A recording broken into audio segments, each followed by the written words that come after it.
അത് കൊണ്ടുപോകല്ലേ? ഇത് കളയാൻ വേണ്ടിയാണ്. ഇത് നല്ല സാധനമാണ്. ഇത് ഞാൻ അച്ചാറിട്ടെ. ഇത് വെച്ചക്കയുടെ വലിയല്ലേ? ഇത് ഞാൻ അച്ചാറിട്ട് തരാം. നല്ല സാധനം. ഇത് കളയാൻ വേണ്ടി കൊണ്ടുപോവാ.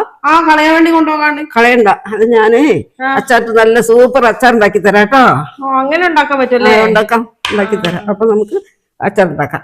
ശരി, അപ്പൊ നമുക്ക് അച്ചാർ ഉണ്ടാക്കിയത് നോക്കാം. എങ്ങനെയുണ്ട് അച്ചാർ ഉണ്ടാക്കി തരാം. അപ്പൊ കുട്ടിയിട്ട് പറഞ്ഞാല് നല്ലതാണോ ഇല്ലേ? അച്ചാറിട്ട് എണ്ണ ചട്ടി അടുപ്പത്ത് വെച്ചു. ഇനി എണ്ണ ഒഴിച്ചിട്ട്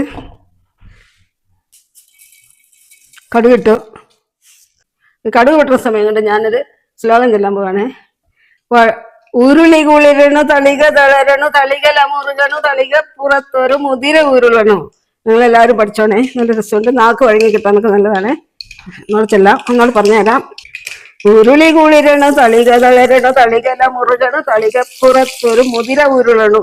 ഉരുളി കുളിരണു തളിക തളരണു തളിക ലമുറുകണു തളിക പുറത്തൊരു മുതിര ഉരുളണു. സാധനങ്ങളൊക്കെ മൂത്ത് വരട്ടെ.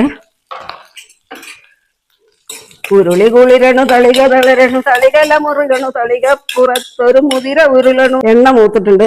എണ്ണ മൂത്ത് സാധനങ്ങളൊക്കെ മൂപ്പായി. ഇതിലേക്ക് ഇന്ന് ചേർക്കേണ്ട അച്ചാർ പൊടി ഇട്ട് ഇളക്കുകയാണേ.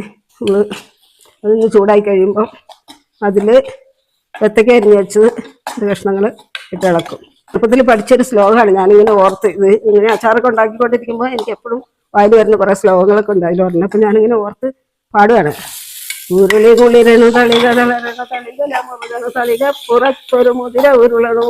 അച്ചാറ് വേണ്ട ഉപ്പ് സുർക്ക ചേർക്കണം. സുർക്കയിച്ച് ചാറ് കുറഞ്ഞു വരികയാണ്. അപ്പം ശരി, ഓക്കെ, ടാറ്റ, ബൈ ബൈ. അടുത്ത എപ്പിസോഡുമായിട്ട് ഞാൻ വരുന്നത് വരെ എല്ലാവർക്കും ടാറ്റ.